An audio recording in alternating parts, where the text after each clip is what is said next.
Olá pessoal, tudo bom? Como estão? Então, vou iniciar um assunto novo com vocês, tá? É o nosso capítulo 11 de Sociologia, trata sobre economia e sociedade, né? A gente está tratando, na verdade, nesse módulo sobre economia e sociedade. Nesse capítulo 11, a gente vai conversar sobre trabalho, certo? Desde logo, eu quero passar um trabalho, uma atividade avaliativa para vocês. Essa atividade, eu vou fazer uma... A partir do momento que eu analisar, tá? Quando eu receber essa atividade, eu quero pontuá-la de uma forma que talvez ela pode até chegar a valer toda a nota da quarta e última avaliação. Ou então, a depender de como esse trabalho estiver, tá? Então, ou eu vou pontuar ou metade da nossa última nota, ou talvez, se ele tiver um trabalho bem elaborado, eu irei pontuar como 100% da nossa quarta e última nota, tá? E o que é que vocês vão precisar fazer? O capítulo 12 é o nosso último capítulo de estudo, tá? Então, vocês vão fazer um fichamento do capítulo 12 de filosofia e um fichamento do capítulo 12 de sociologia, a ser entregue no dia 30 do corrente mês, ou seja, no dia 30 de novembro, impreterivelmente, vocês vão me entregar o fichamento de filosofia e o fichamento de sociologia referentes ao capítulo 12 de sociologia e capítulo 12 de filosofia, tá? Podem fazer digitado e mandam para o meu e-mail. Se você tiver a letra muito boa, você faça escrito, senão você faça digitado, tá? Eu preciso corrigir. Como é que vocês elaboram um fichamento? Já falei em outros momentos, vou dar só um suporte rápido. Um fichamento é um resumo, tá? É muito fácil de fazer um fichamento. É um resumo. Esse resumo você vai fazer tal qual está aposto as informações no livro didático. Por exemplo, nesse primeiro parágrafo aqui, ele diz: segundo o historiador da filosofia Will Durant, na Grécia Antiga, tal. Então, vocês vão iniciar da seguinte forma: pegue esse primeiro parágrafo, se vocês consideraram ele extremamente importante, ou algumas informações dele, vocês vão pegar e copiar tal qual está, tá? A frase, a linha, da forma que vocês forem fazendo o resumo, e vocês vão colocar ao final de cada frase o número da página, o título, tá? Do conteúdo e o número da página que vocês pegaram essa informação. Então, o fichamento é um resumo, pegando as partes mais importantes da forma que está no livro. Vocês não vão precisar dar a avaliação de vocês em relação ao que vocês leem, não, tá? No fichamento vocês não precisam interpretar, nem colocar o ponto de vista de vocês, é só reproduzir tal qual. Mas o conteúdo é um conteúdo importante, então ninguém venha fazer um fichamento de uma página, isso aí é insignificante, tá? Então faça um fichamento bem elaborado. Como eu disse, esse fichamento, a depender da forma como ele foi feito, eu posso atribuir a nota da última avaliação. Então, fichamento do capítulo 12 de filosofia, fichamento do capítulo 12 de sociologia, a serem entregues no dia 30 de novembro, impreterivelmente, ou seja, sem falta, tá? Sem justificativa. Então, dito isso, eu vou conversar agora com vocês sobre esse capítulo novo, que é o capítulo 11, que trata sobre o trabalho. Vejam bem, há muitas discussões acerca do trabalho, tá? Durante épocas passadas, ao trabalho se atribuiu um valor pejorativo. Por quê, professor? Porque o trabalho, em tese, principalmente o trabalho físico, ele ficava a cargo de quem? Ficava a cargo de prisioneiros de guerra, de escravos. Eram esses homens que faziam o trabalho pesado, o trabalho braçal. Então, por isso que durante muito tempo, quando se falava em trabalho, já achava-se que era algo que pertencia a classes menos favorecidas. enquanto os homens de sociedade se preocupariam apenas com política, com filosofia. Então, esses homens da sociedade de épocas passadas, eles não poderiam se dedicar ao trabalho físico, vez que eles precisavam se dedicar à parte pensante, né? Eles precisavam elaborar suas teses, eles precisavam discutir sobre política, sobre religião e tantas outras situações.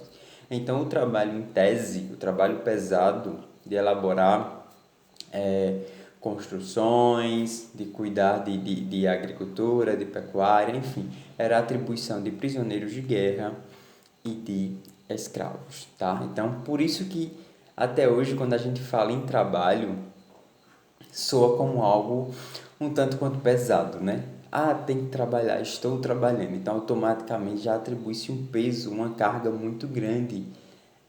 Muito também por conta desses pensamentos passados que vieram ao longo do tempo, tá, queridos? Outro fator também que contribuiu para que o trabalho tivesse esse peso, né, essa carga um tanto quanto negativa, vamos dizer assim, foi dada pela questão da religião, tá? No livro do Gênesis, que trata sobre a criação do mundo, Adão e Eva, que vai dizer que Adão e Eva foram expulsos do paraíso por desobedecerem a ordens de Deus, e a partir de agora eles precisariam viver do seu próprio suor, tá? Era como se eles tivessem a prerrogativa, ou seja, o benefício de enquanto eles eram obedientes a Deus, eles não trabalhariam, eles teriam tudo, eles não precisariam fazer esforços, não precisariam se debruçar sobre determinadas situações para conseguir alimentação, coisas dessa natureza. A partir do momento que eles desobedecem a Deus, eles são expulsos do paraíso, agora eles precisam trabalhar. Eles irão viver a partir do próprio suor. Tem até essa informação entre aspas para dar uma certa importância a esse contexto. Aí, a partir do momento que a religião prega que eles foram expulsos do paraíso e agora eles têm que trabalhar do próprio suor, dá a entender que o trabalho é algo ruim, que o trabalho foi encarado como uma espécie de penalidade por conta da desobediência deles em relação a todos os benefícios que foram dados por Deus. Então as coisas caminham, tá? E o filósofo Santo Agostinho vai, na verdade, tentar desconstruir essa carga negativa acerca do trabalho. Vejam bem, coube ao filósofo Santo Agostinho a tarefa de desconstruir essa interpretação, ainda que tenha persistido na separação entre atividade física e atividade intelectual, né? Que a atividade intelectual, como eu disse, estaria se debruçada acerca de pensadores, de políticos, tá? E a atividade física, o trabalho físico é o trabalho braçal mesmo, certo? Ele tentou desconstruir a carga negativa acerca do trabalho, mas ele ainda considerava essas duas divisões, o trabalho intelectual e o trabalho da atividade física, né? Sua percepção, Agostinho considera, ambos trabalhos, mas não faz juízo explícito sobre o valor de uma e de outra.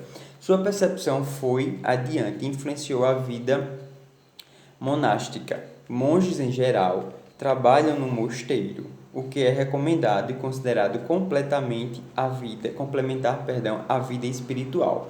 Eles estudam a filosofia e teologia, rezam, meditam, assam pães, fabricam bebidas, cuidam da horta e etc. Então, só recapitulando, o filósofo Santo Agostinho, tentou desconsiderar o peso negativo que outrora era atribuído ao trabalho, mas ele ainda fazia essa separação entre o trabalho de atividade física, né, o trabalho braçal, e o trabalho intelectual. E esse pensamento dele, ele considerava essas duas formas como válidas para, de fato, dar ênfase, né, acerca do trabalho. Influenciou nos monastérios, para que os monges, quase que não saem, executassem todo tipo de situação. Então, os monges trabalhavam, faziam suas hortas e tantas outras situações, ao tempo em que meditavam, pregavam e tudo mais. Então, eles conseguiam conciliar esses dois tipos de trabalho, né? O trabalho intelectual e o trabalho de atividade braçal. Uma situação que a gente deve mencionar acerca dessas discussões sobre trabalho foi o domínio do fogo, tá? Quando o homem lá atrás, nos primórdios, consegue realmente dominar o fogo, ele meio que se separa dos demais animais, né? Agora o homem tem inteligência, vamos dizer assim, para praticar determinadas coisas que outros animais não conseguiriam. Tanto, né, a gente separa entre os animais racionais e os animais irracionais. E agora nós temos razão, racionalidade. O homem consegue dominar o fogo, o homem começa a domesticar os animais, o homem começa a praticar atividade voltada para a agricultura, né? Quando ele vai deixar de ser nômade e começa realmente a entender a necessidade de se fixar em determinada região. Então, todo esse contexto também a gente conversa para que não seja dispensado sobre diálogos acerca do trabalho. Aí nós temos, na verdade, duas concepções que merecem ressalva. É a crença judaica cristã, que é essa que eu mencionei a vocês, de que o trabalho seria uma condenação, né? A partir do momento que Adão e Eva desobedecem às ordens de Deus, são expulsos do paraíso e agora eles são obrigados a produzir seus próprios alimentos para conseguir dar conta de suas necessidades. A expulsão do paraíso foi o que levou à condenação, segundo a crença judaica cristã, tá?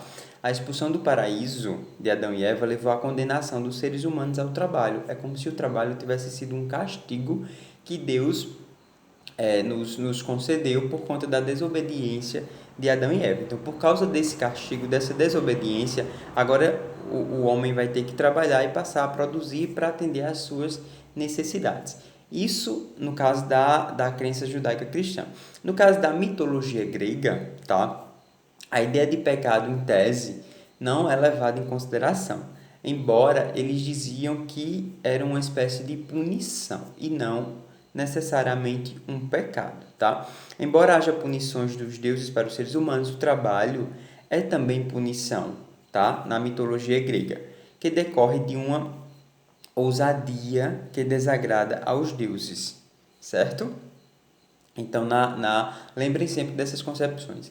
Segundo a crença judaica cristã, o trabalho, em tese, era uma punição, um pecado. Então, por conta do pecado cometido por Adão e Eva, a desobediência, agora nós temos uma punição, que é, de fato, o trabalho, tá? No caso da mitologia grega, não considera necessariamente como uma condenação, mas como uma punição em desobediência a alguma situação relacionada com os deuses.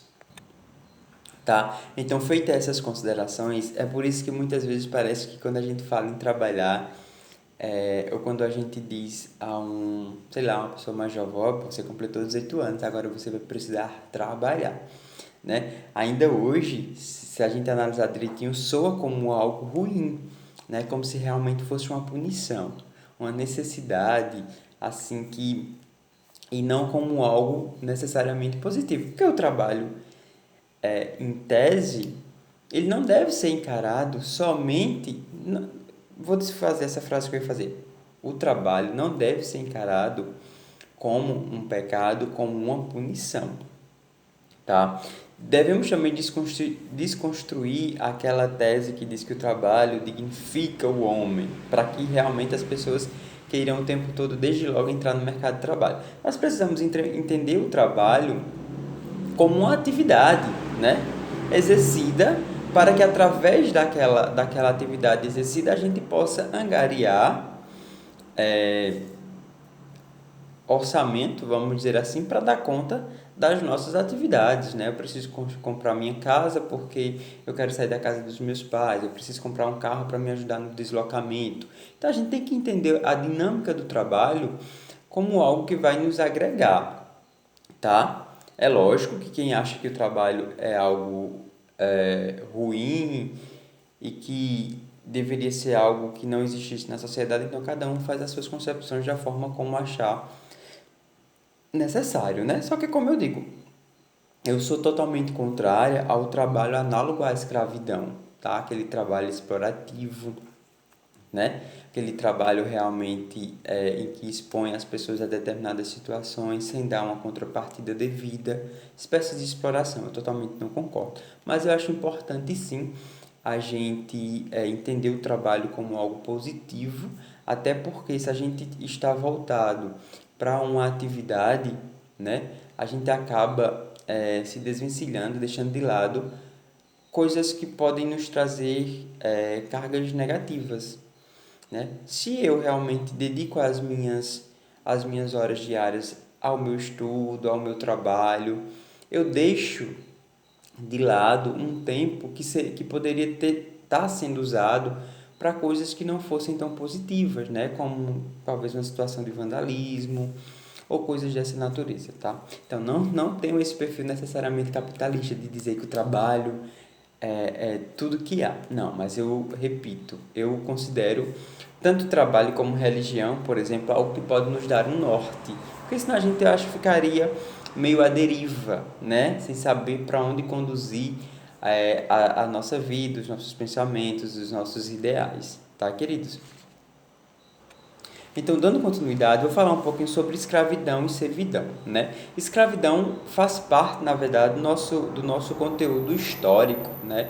Como o Brasil, fomos uma sociedade que durante muito tempo perdurou o sistema de escravidão, né? Mesmo depois do nosso processo de independência, mesmo depois que nos tornamos independente de Portugal, mesmo estando as pessoas afrodescendentes, os negros, trabalhando, lutando diretamente no processo de independência, achando que após nos tornarmos um país independente, acabaria com o processo de escravidão. Isso não acontece, tá? O processo de a libertação, vamos dizer assim, da escravidão, ela vai acontecer lá em 1888, então muitos anos depois do nosso processo de independência, tá, queridos? Então, essa situação de escravidão até hoje, nos dias atuais, ela nos traz uma situação negativa, é algo que não foi totalmente superado. Por quê, professor?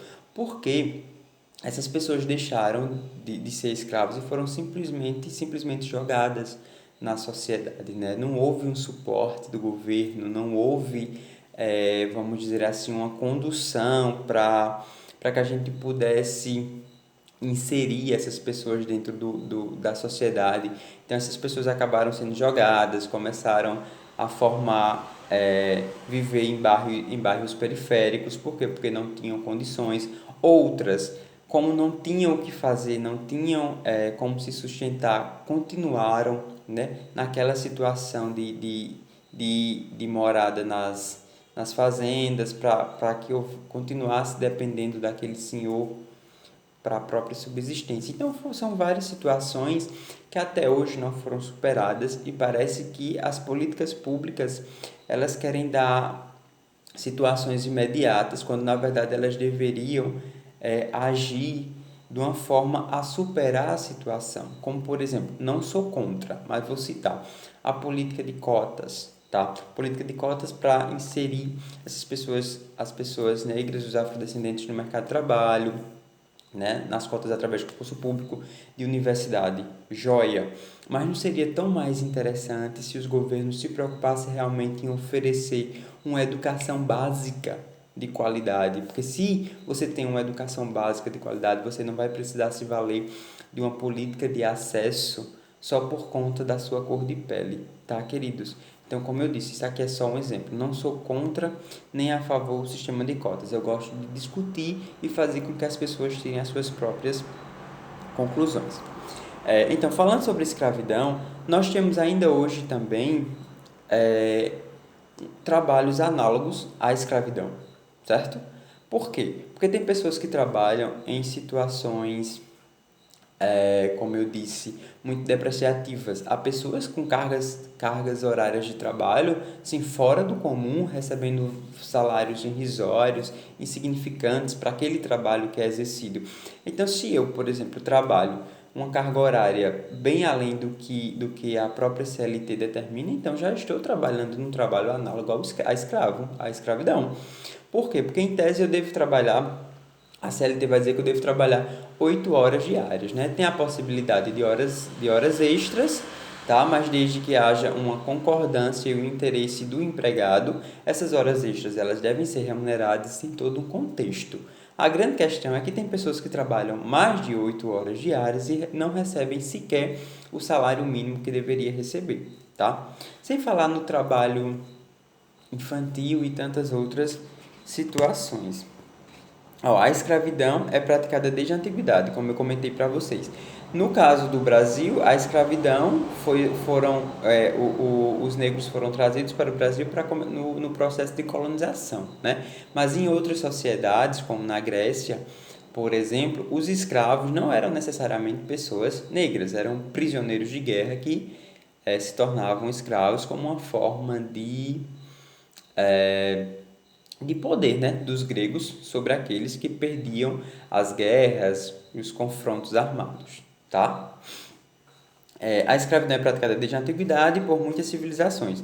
Na Grécia Antiga, tribos da África, em todos os continentes, pessoas foram escravizadas por diversas razões, por serem prisioneiros, por serem considerados inferiores, como aconteceu muito na Índia, social ou etnicamente, por motivos como dívidas, né? Tinha pessoas que contraíam dívidas, não conseguiam pagar essas dívidas, e a forma, na verdade, de ser castigadas era através do trabalho escravo. Derrotas em guerras, como eu mencionei.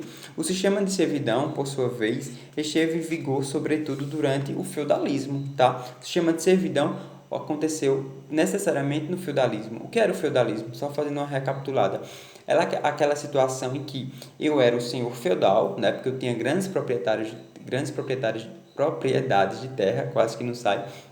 Então eu cedia, né, determinada porção de terra para os servos, onde eles iriam preparar aquela terra, eles iriam plantar, eles iriam colher. Então grande parte do excedente daquela produção era minha, porque eu emprestei a, a terra, e eles ficavam apenas com uma pequena porção e que servia necessariamente para a própria subsistência. Então, de fato, eles não eram escravos, mas estavam nessa situação de servidão, porque jamais conseguiriam, na verdade, condições de comprar terras ou de pegar aquele excedente e praticar o comércio. Então, na verdade, a grande porção dos produtos era minha. Como eu emprestei a terra, você que plantou, fazia tudo, o servo fazia tudo, mas em tese pegava apenas uma pequena parte que serviria para a própria subsistência, tá? Então é isso. Ó, deixa eu só finalizar aqui. O sistema de servidão, por sua vez, esteve em vigor sobretudo durante o feudalismo. Os servos trabalhavam para um senhor, dono legal da terra. Apesar de não serem considerados propriedade do senhor, porque eles não eram escravos, tá? Como é o caso dos escravos, os servos e suas respectivas famílias estavam de tal modo vinculados àquele mundo que formavam uma espécie de classe e a mais baixa daquele sistema. Dois sistemas de servidão são bastante conhecidos. O surgido no Império Romano, que atravessou toda a Idade Média e chegou ao final do século XVIII, e o do czarismo russo, que durou até 1861, quando um decreto emitido por Alexandre II determinou a sua extinção. Não são raras em diversos países denúncias sobre condições de trabalho, como eu falei para vocês, análogos à escravidão. Em março de 2017, por exemplo, a organizações como Repórter Brasil investiga abusos de direitos trabalhistas, exigiu por vias legais que o governo brasileiro divulgasse o nome de 250 empresas atuadas por exploração do trabalho em situação semelhante à escravidão. Então a gente sabe que acontece nos nossos interiores, acontece bastante. Primeiro porque grande parte das pessoas continuam naquela situação de analfabetismo, né? Então, se você não estudou, você jamais vai conseguir angariar um concurso público ou uma carreira ou ser empreendedor, né? Então, por não haver condição financeira, por não ter, na verdade, um suporte em questão de formação, acabam se sujeitando a qualquer modalidade de trabalho. Então, nos interiores, nas fazendas, até no próprio comércio das nossas cidades aí do sertão, em tese, há algumas que poderiam estar totalmente associadas a trabalhos análogos à escravidão. Então, lembrem da atividade que eu passei para os senhores.